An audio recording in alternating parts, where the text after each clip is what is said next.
¿Qué tal? ¿Cómo están, amigos? Me da mucho gusto saludarlos y recibirlos hoy de nuevo en estos comentarios de salud. El día de hoy quisiera empezar platicándoles una historia, y esa historia es mi historia.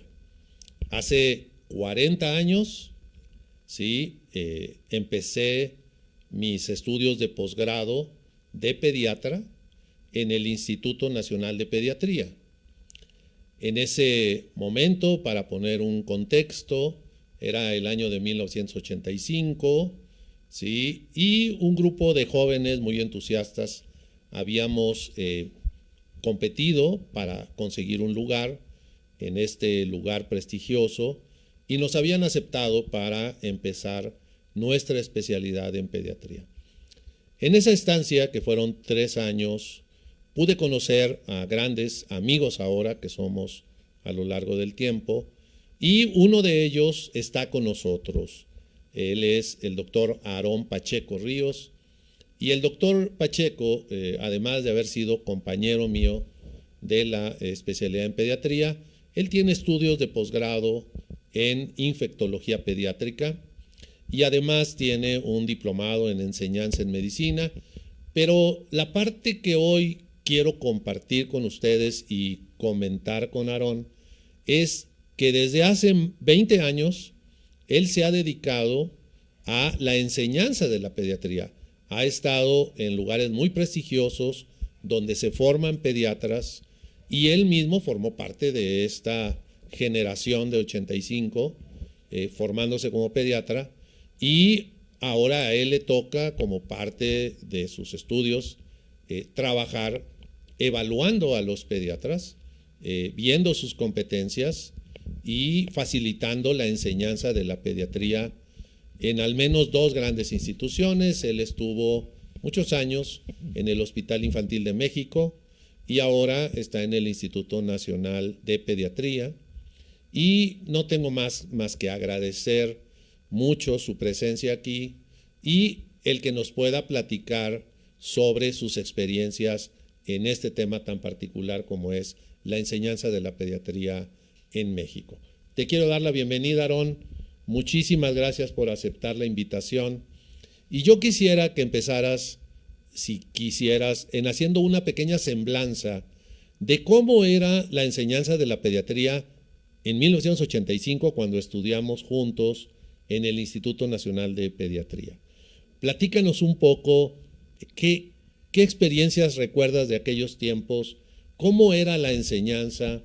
Estamos hablando de un tiempo donde se hacían guardias AB, o sea, donde un residente de primer año pasaba la mitad del año adentro del hospital y la mitad afuera. Estamos hablando de un momento donde no había internet, donde apenas ya había fax, donde no había computadoras, no había expedientes digitales, donde se practicaba mucha de la enseñanza en cadáveres. Y quisiera que nos platicaras esa parte, ¿cómo aprendían los residentes en aquel tiempo? Gracias, Saúl. Realmente es interesante la pregunta porque pues, los cambios se han presentado de manera importante y de forma vertiginosa en el campo de la enseñanza, y no solo en la enseñanza de la pediatría.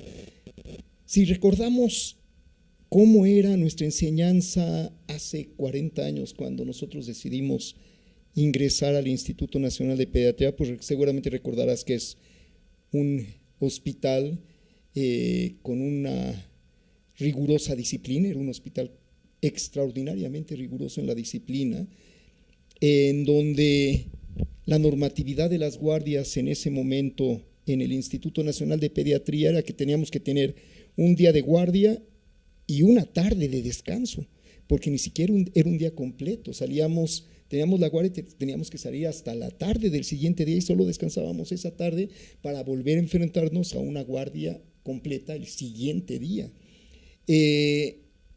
También es importante que recordemos, Saúl, yo creo que tú lo recuerdas bien, que si había una cuestión, te faltó una nota, no tomaste un laboratorio, pues generalmente las sanciones eran que te dejaban dentro del hospital castigado, ¿no? O sea, tenías tus guardias y a veces tenías que cumplir también guardias de castigo. Y eso, pues uno lo aceptaba como parte de la forma en que nos educaban. Sin embargo, seguramente eso impactó mucho en nosotros. Seguramente la mayoría de nosotros, yo recuerdo que todos los que ingresamos al instituto, pues ni nos quejamos de burnout, ni tuvimos alguna situación psicológica particular, pero seguramente estábamos cansados y seguramente eso nos afectó también en nuestras relaciones familiares y de amigos, ¿no? Oye, recuerdo mucho que cuando éramos residentes, y esto voy a poner el contexto para la gente que nos escucha y nos ve, hablábamos del paquete DIF, Sí, que era un momento donde para poder tener un fin de semana libre, sábado y domingo, tenías que doblar guardia. sí, Y entonces el paquete DIF, hacíamos esa broma, porque era entrar el sábado a las 8 de la mañana y salir el lunes a las 5 de la tarde. si bien te iba. Si te iba bien y no estabas castigado. Si bien te iba. Entonces decíamos, el paquete DIF eran 3 días, 2 noches y todos los niños incluidos, Sí. todos los niños gratis. Sí. Eso hablaba un poco de efectivamente lo que era muy férreo la exigencia que teníamos en aquellos tiempos. Pero, ¿cómo se aprendía, Aarón?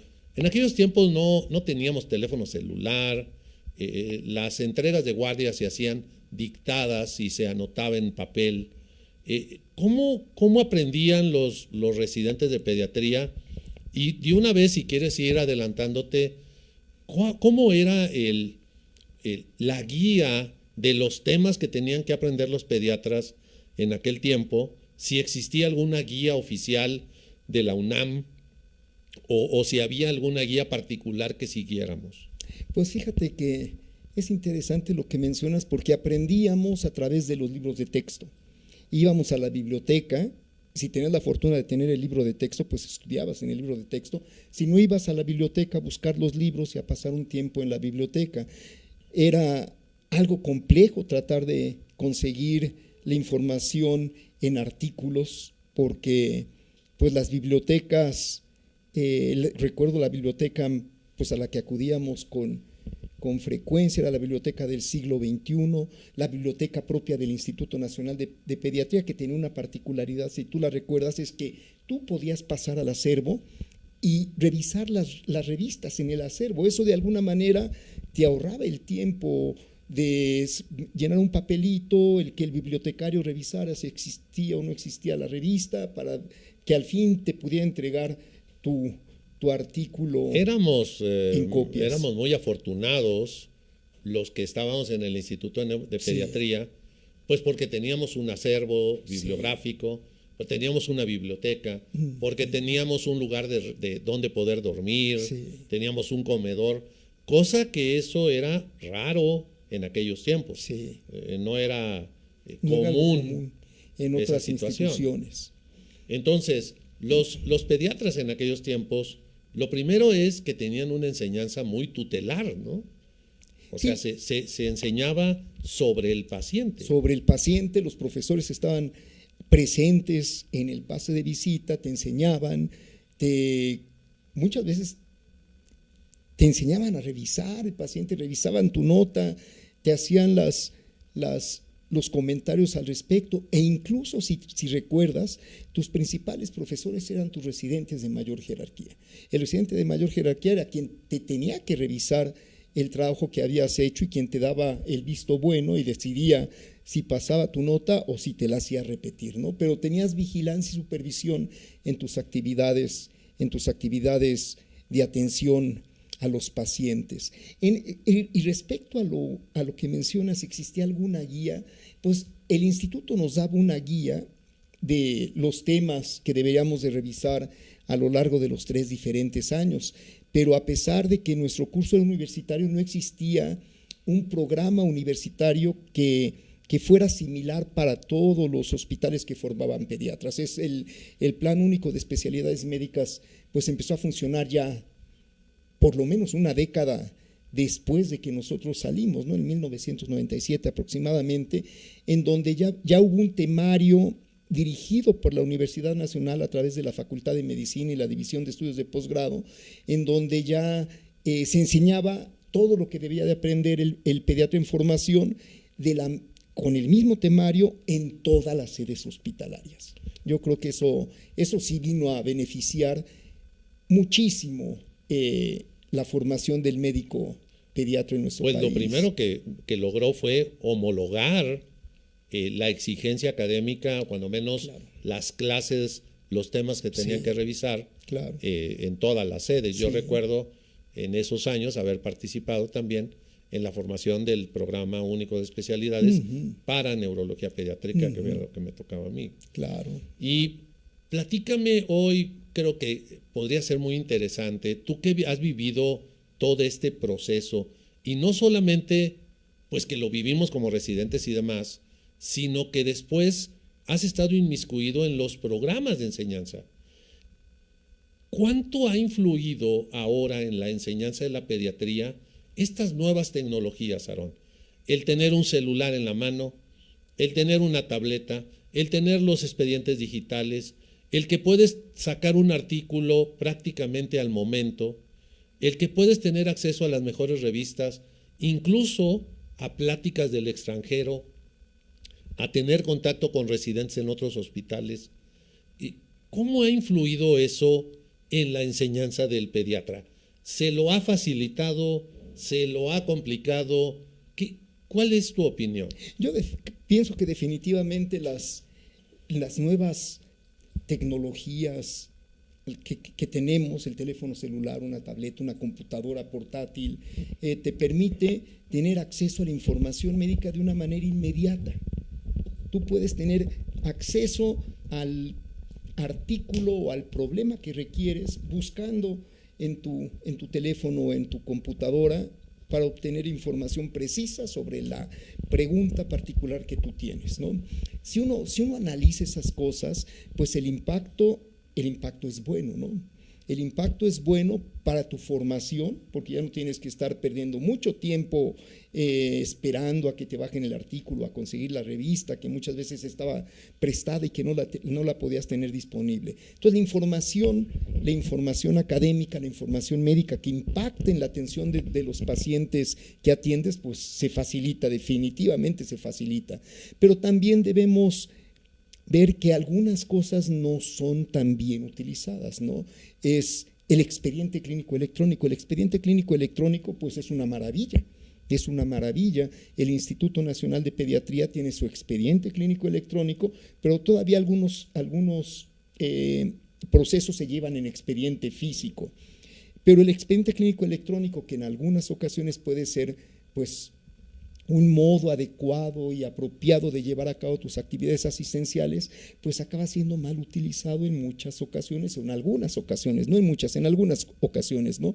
Haciendo copy-paste, ¿no? Tu nota del día anterior la copias y la vuelves a pegar. Entonces, eso pues acaba pervirtiendo la utilidad de las herramientas actuales que tienes para la atención de tus pacientes. Yo creo que si tú utilizas todas estas herramientas, el residente utiliza todas esas herramientas que tiene para la atención de excelencia de sus pacientes, seguramente el tiempo será más apropiado, el tiempo será utilizado más adecuado, vas a tener más tiempo de poder establecer contacto de comunicación con tu paciente y con sus familias, y seguramente la atención va a ser de más calidad. Entonces yo creo que el impacto puede ser bueno, pero todavía hay que regular esas herramientas con las que se cuenta para hacer el mejor uso en la atención clínica diaria de tus niños. Definitivamente que estas herramientas bien utilizadas pueden ayudar mucho, aunque también esas mismas herramientas la tienen la familia del niño que vamos a atender. Y entonces, no sé si te pase, pero con frecuencia llegan los familiares con una serie de folletos o de información que han bajado de internet, claro, que abunda y que no toda tiene el rigor científico necesario. ¿Qué tanto impacta en la atención médica el que la gente también tenga esa disposición y que pueda incluso ellos sugerir tratamientos. ¿Tú crees que la atención pediátrica ha cambiado a partir de que la familia y nosotros tenemos más acceso a la información? Sí, yo creo que la atención pediátrica de alguna manera se ha modificado en los últimos años y lo que mencionas es muy importante, ¿no? Los padres tienen acceso a información en Internet, pero por desgracia esa información que pueden obtener en Internet es información no filtrada, sino ellos lo que meten el tema y les aparece una cantidad de cosas que muchas veces no son escritos que tengan un rigor científico apropiado y prudente. Y ahí es donde si el médico no presta atención, puede complicarse la relación con el paciente o su familiar, ¿verdad? Porque tú vas a tener que tener las habilidades de comunicación asertiva para poderle decir al familiar del niño, en este caso, que lo que leyó no es una información correcta, ¿no? Entonces tus habilidades de comunicación tienen que mejorar aún más, porque si no te vas a meter en problemas en la atención de los pacientes. Yo recuerdo particularmente un paciente en el Hospital Infantil de México. Todavía no había la posibilidad de encontrar todo en Internet, pero el papá su hijo tenía una histiocytosis X, así se llamaba en ese momento la histiocytosis de células de Langerhans. Y el papá compró un libro de pediatría y el papá sabía más del padecimiento de su hijo que los propios residentes que estaban a cargo.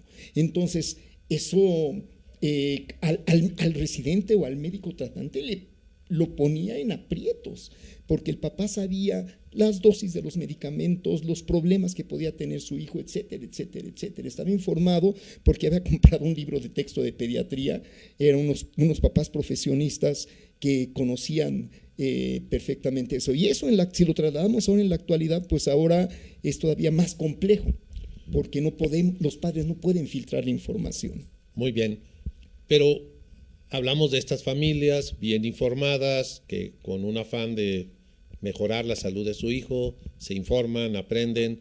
Incluso hoy, en la actualidad, yo veo que contactan a investigadores de otros países, que interaccionan con ellos y demás, sobre todo en enfermedades raras. Pero, ¿qué pasa con los maestros de pediatría, Aarón?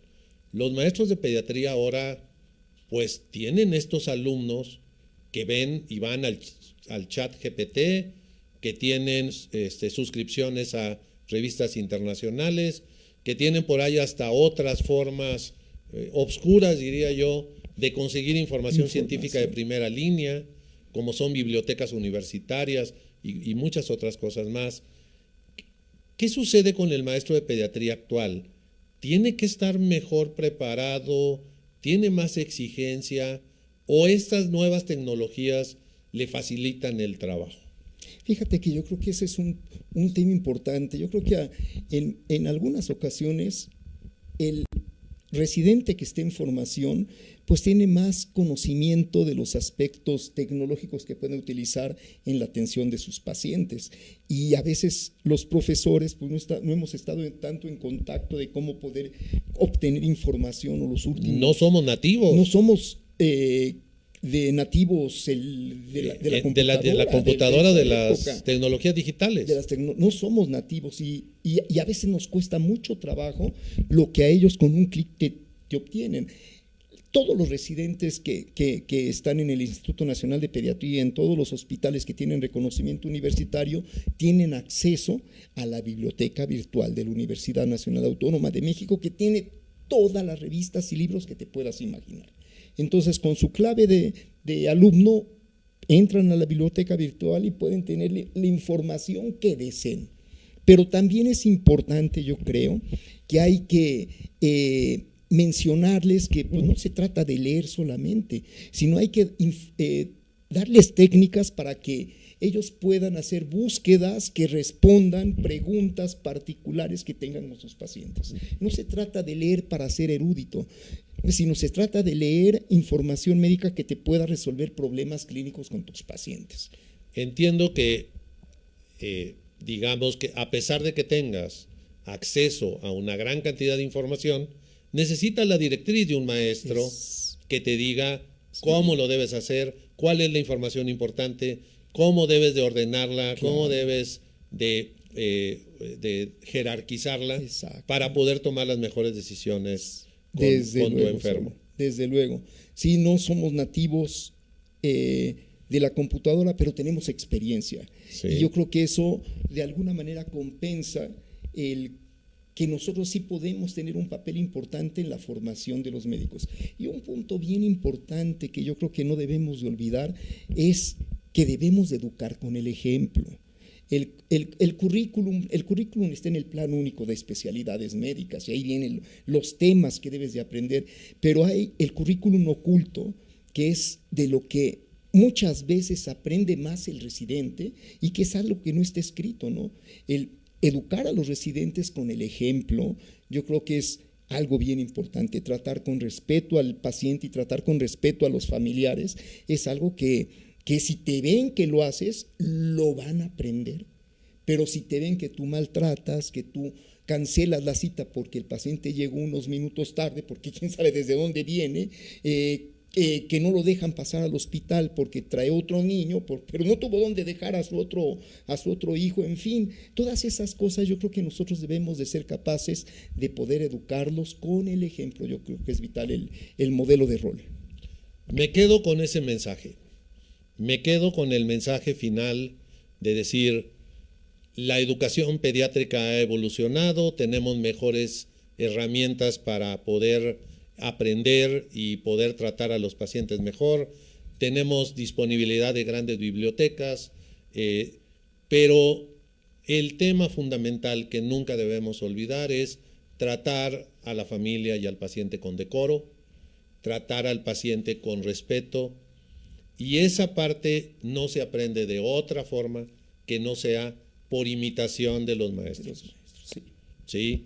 Muchísimas gracias por estar aquí con nosotros. Gracias, Aarón, te lo agradezco de corazón y creo yo que has dejado un muy buen mensaje para las nuevas generaciones que ahora quieran estudiar pediatría y que ahora, a pesar de que tengan mejores facilidades, pues también tienen mayores compromisos. Exactamente. ¿Sí? Muchas gracias. Gracias a todos.